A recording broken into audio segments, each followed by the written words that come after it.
श्री स्वामी समर्थ. कशा आहात सगळे? मस्त ना? तर आज उपवास होता आणि काहीतरी वेगळं खाण्याचं मन करत होतं. तर साबुदाणा वडा करायचं माझ्या मनात आलं. तर घरात बटाटे होते, ते उकडले. 2 बटाट्याची सालं काढून त्याला स्मॅशरच्या साहाय्याने असं स्मॅश केलं. त्याच्यात गाठी राहून द्यायच्या नाहीत. व्यवस्थित असं बारीक स्मॅश करून घेतलं मी. 1 वाटी साबुदाणा घेतला. रात्रभर भिजवलेला तो.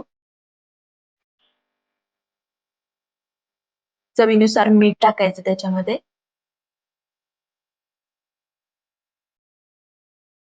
हिरवी मिरचीचं वाटण तयार केलेलं. त्याच्यामध्ये जिरं पण मी घातलेलं थोडंसं चवीसाठी.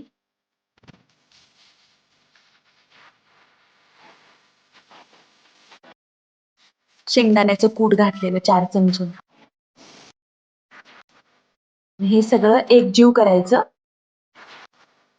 साबुदाणा असा दाबून हाताने व्यवस्थित असं एकजीव करायचं मिश्रण. जेणेकरून साबुदाणा तेलामध्ये फुटणार नाही. त्या प्रोसेसमुळे साबुदाणा तेलामध्ये फुटत नाही.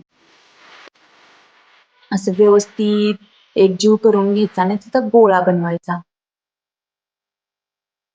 थोडंसं शेंगदाण्याचं कूट मला कमी वाटत होतं म्हणून मी परत ऍड केलं थोडंसं. खूप छान लागतो हा वडा. तुम्ही नक्की करून बघा. आणि जर माझ्या चॅनेलवर नवीन असाल तर चॅनेलला सबस्क्राईब करायला विसरू नका. इथं मी तेल तापत ठेवलेलं. गॅसची फ्लेम मी हाय केलेली.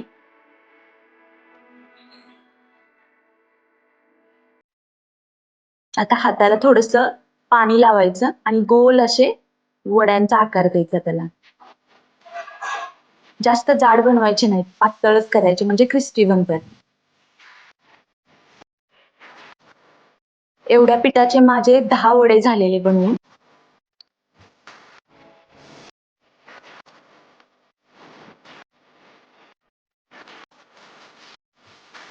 मीडियम साईजचे बनवायचे छोटे छोटे. तुम्हाला जसे आवडत असतील त्या आकाराचे तुम्ही बनवू शकता.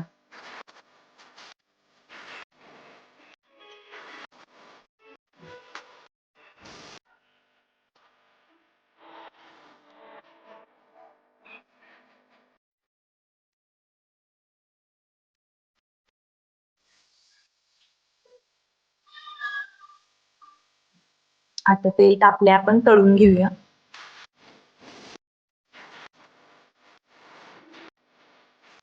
मीडियम आच ठेवायची तळताना आणि लगेच झाऱ्याने त्याला उलटायला नाही जायचं. 1-2 मिनिटं वेट करायचं आणि नंतर ना मग त्याला दोन्ही साईडनं तळून घ्यायचं व्यवस्थित. गोल्डन ब्राऊन कलर येईपर्यंत त्याला आपण तळून घ्यायचं. 5-7 मिनिटं लागतात आपल्याला तळायला. बघा तुम्ही कसे छान झालेत ना? आवडले का तुम्हाला? तुम्ही नक्की ट्राय करून बघा.